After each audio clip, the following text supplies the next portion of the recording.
సంగె మండలం ఎలుగూరు రంగంపేట గ్రామంలో నిన్న రాత్రి కురిసిన వర్షానికి గ్రామం నుండి సంగెం వెళ్ళే దారిలో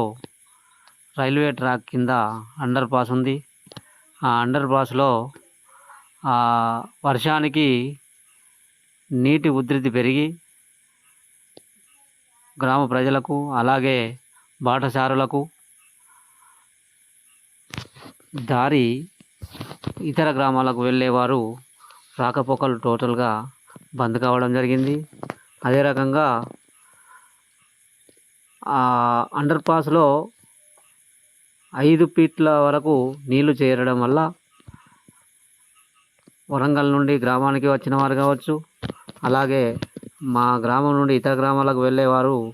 వారి 2 వీలర్స్ కానీ 4 వీలర్స్ కానీ అన్నీ కూడా గేటు అవతలి వైపుపై పెట్టి